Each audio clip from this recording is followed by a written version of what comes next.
이 시장 어려운 시기이지만 하지만서도 또 금방 또 지나갔고 또 이제 또 좋은 시기 또 찾아올 거니까 여러분들이 힘내셨으면 좋겠습니다. 지금 이렇게 시장이 또 하락한 이유는 자 이제 미국 국채를 전량 매각하겠다라는 이슈가 들려왔습니다. 근데 이 엄청난 금액을 팔 수가 없는 이유는 뭐냐면 자폭하는 것과 같다라고 말씀을 드렸었죠. 그래서 저도 마찬가지지만 모든 전문가분들이 비현실적이다라고 얘기를 먼저 그린란드 사태에 대한 새로운 이슈가 또 하나 더 나왔습니다. 자 오늘 게시물과 이 구독자방에다가 제가 정말 자세하게 풀어서 말씀을 드렸는데 자 오늘 영상을 통해서 간단하게만 좀 핵심만 추려가지고 좀 말씀을 드릴게요. 자 이 새로운 이슈가 무엇이었냐, 지금 유럽 쪽에서도 얘기가 나와지고 있는 게 금융자산을 무기화할 수 있다라고 합니다. 이 금융자산 중에서도 실제로 이제 덴마크 연기금에서는 현재 보유하고 있는 미국의 국채를 전량 매도할 것이다, 매각을 한다라고 발표를 또 했었던 부분들이고요.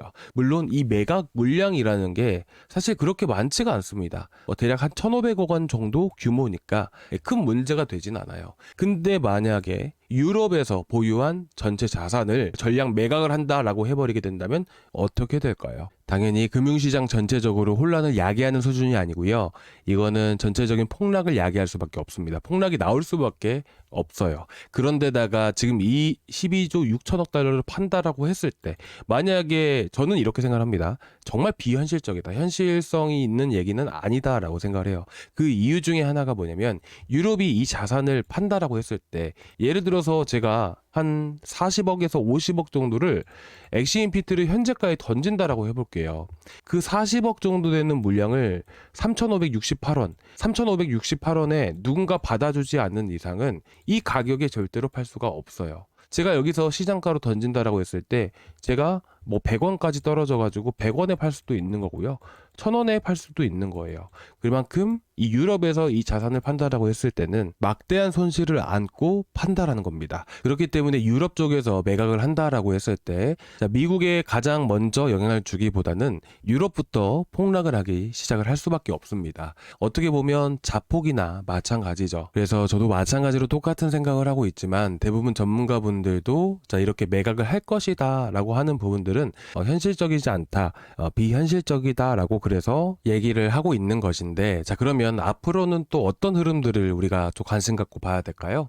당연히 제가 지난 시간에도 여러분들께 말씀드렸다시피 이 다보스 포럼, 자 제가 어떤 시나리오 갖고 보자라고 말씀드렸었나요? 자, 미국의 관세 유예 그리고 유럽의 군사적 양보의 형태로 전개되는 시나리오로 접근하는 것이 적절하다라고 말씀드렸습니다. 자 이게 무슨 말이냐 하게 되냐면 미국에서도 관세 유예를 얘기를 할 것이고요. 협상을 하는 과정 안에서 이런 얘기들이 들려올 것이다라는 거예요. 유럽에서도 파병을 보냈는데 이 파병 군사적 부분들에 있어서 양보를 한다라든지 자 이런 것들이 협상을 통해서 진전이 될 가능성이 높다라는 것을 말씀드리고 싶은 겁니다. 그래서 지금 이더리움에 대한 흐름들로 봤을 때는 예를 들면 이런다는 거죠. 오늘 다보스 포럼에 대한 일정이 있죠. 바로 저녁 10시 반에 트럼프가 연설을 할 건데 과연 여기서 이제 뭐 관세 유예라든지 이런 얘기들이 들려오게 되었을 때 이 트럼프가 한 발 물러서는 이런 스탠스를 취해주기만 한다 하더라도 협상이라는 게 조금씩 진전되는 흐름들을 보이게 됩니다. 그래서 만약에 이런 협상이라는 게 하나씩 진전이 되었을 때는 다시 한 번 더 이더리움도 이런 흐름대로 다시 만들어질 수 있다는 것이에요. 지금 그린란드 사태가 관세뿐만 아니라 금융자산 전반적으로 이런 불확실성이라는 게 하나씩 만들어지고 있는데 이런 것들 때문에 지금 대략 한 500만 원, 490만 원부터 해서 현재까지 급락을 보여준 거잖아요. 그러면 이 사태가 좀씩 잠잠해지게 되고 불확실성이 해소가 된다면 어떻게 돼요? 당연히 이더리움은 제자리로 돌아갈 수밖에 없는 겁니다. 그렇죠? 그래서 우리는 앞으로 이더리움에 대한 흐름들에 따라서 다음 스텝을 밟아 나가면서 투자 전략을 자세하게 세울 필요가 있겠죠. 더 이상의 떨어질 가능성은 현저하게 떨어진다라고 생각을 해요. 제가 지금 보고 계시는 것은 뭐냐면 지금 제가 이전 2025년 12월 17일 영상을 여러분들께 보여드리고 있는 것이거든요. 여기서 보시면 Accumulating Address라고 되어 있잖아요. 이건 뭐냐면 현재 이더리움을 계속 매집하고 있는 전체 주소수에 대한 평균 매입 단가를 의미하게 되는 것이에요. 그래서 보통은 기관들, 고래들, 이 세력들의 평균 매입가를 나타낸다라고 여러분들이 보시면 되는데 건데 제가 이걸 보는 이유는 뭐냐면 자, 지난 2016년도부터 해가지고 10년간의 데이터들을 총합해서 봤을 때 이 accumulating address 자, 현재 이 realized price라고 되어 있죠. 현재 모아가고 있는 이더리움을 계속해서 매집하고 있는 기관들, 세력들, 이 고래들의 평균 매입가를 의미하게 되는 것인데 보시면 이 선이 바로 그들의 평균 매입가입니다. 근데 전체 이더리움에 대한 흐름들을 보셨을 때 어떤가요? 이 파란 색깔 선을 한 번이라도 제대로 이탈한 적이 있나요? 이탈한 적이 없습니다. 그만큼 강한 지지 구간에 해당된다라는 것이죠. 그래서 이 가격대가 어디였냐면 바로 2.8K 구간이었습니다. 2.8K라고 하게 된다면 바로 이 바닥 구간을 의미하게 되는 것이죠.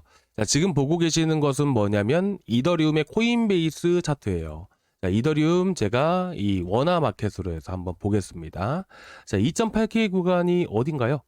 잘 안 보이실 텐데 2.8K 구간이 여기 맞닿는 구간. 자, 바닥 찍고 올라갔다가 바닥 찍은 구간이잖아요. 이 구간이 바로 업비트 차트로 해서 보시게 되시면 자, 보시면 어떤가요? 똑같은 위치죠. 이 자리가 바로 418만 원이었어요. 그래서 여러분들께 이 당시에도 여러분들께 418만 원짜리들 이 추천을 드렸었던 부분들이고요. 그래서 여러분들께 이렇게 또 418만원 들고 계신 분들도 되게 많이 계실 거라고 생각을 합니다. 그래서 저는 이 자리 이상으로는 절대로 떨어질 가능성이 현저하게 떨어진다. 왜? 10년간의 데이터로 봤을 때 이 자리를 단 한 번도 이탈한 적이 없었기 때문이에요. 그래서 무튼 지금 이분들도 지금 구독자방에 계신 모든 분들도 다 418만원대 한번 매수하시고 그때 들어가신 분들은 지금도 보유하고 계시는데 지금 이더리움 들고 계신 분들은 편하게 잘 들고 가셨으면 좋겠고 걱정하지 않으셨으면 좋겠습니다. 그리고 어저께 또 보니까 뭐 엑시 인피니티 제가 오늘 아침에 뭐 또 나갔었던 건데 무튼 그런 걸 떠나서 무슨 매수 단가 시기도 영상에서 다뤄주실까요? 이렇게 펭귄님께서 또 이런 좋은 질문을 주셨는데 제가 매수 자리는 방금 318만원 구간인데요. 여기까지는 떨어질 가능성이 현저하게 떨어진다라고 생각을 하고 있고 시장 분위기상 흐름들을 보게 되면서 이 지표 보면서 여러분들께 구독자방에다가 제가 타점을 또 잡아 드릴게요. 그래서 혹여나 추가 매수 고려하고 계신 분들 그리고 두 번째로 아직 신규 매수 고려하고 계신 분들 이분들 같은 경우에는 저희 구독자방의 글들은 꼭 체크하고 보셨으면 좋겠습니다. 제가 지금 여기서는 418만원이라고 말씀드리고 있지만 이 저점까지는 절대로 안 올 것이라고 보고 있고요. 내려간다 하더라도 제가 시장에 대한 흐름들을 보게 되면서 좀 더 정확한 타점에서 잡아 드리려고 시장 상황에 따라서 매수 타점은 계속해서 바뀔 수가 있는 거 여러분들도 알고 계시잖아요. 그래서 제가 좀 더 정확한 자리를 잡아드리고자 구독자방에서 잡아드릴 거예요. 그래서 여러분들 아직 안 들고 계시거나 추가 매수하려고 하시는 분들은 지금 매수하지 마시고 꼭 저한테 한 번씩은 말씀해 주셨으면 좋겠습니다. 그리고 지금 보시면 제가 이거 매일매일 보여드리고 있잖아요. 이게 뭐예요? 시장 안으로 돈이 들어오고 있는 거예요. 자, 보통 시장이 급락을 하게 되면 어떻게 되나요? 알트코인 올라가나요? 아니에요. 시장이 급락장이 나오게 되고 하락이 계속해서 이어지잖아요. 그러면 이런 식으로 알트코인들도 절대로 오르지 않아요. 근데 알트코인이 움직인다라는 것은 말 그대로 CEX가 뭐예요? 여러분들 이제는 다 아시죠?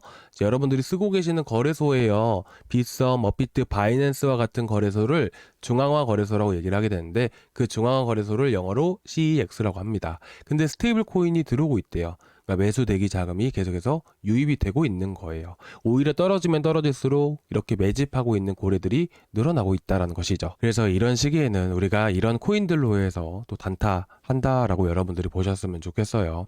그래서 지금 시장은 지난 하락장 때처럼 이런 알트코인들이 모두 급락을 하는 시기가 아니고 이슈가 있거나 혹은 탄력이 붙는 이런 돈이 계속해서 들어오고 있는 코인들 위주로 해서 이렇게 급등이라는 게 펌핑이라는 게 자주 나오고 있는 거예요.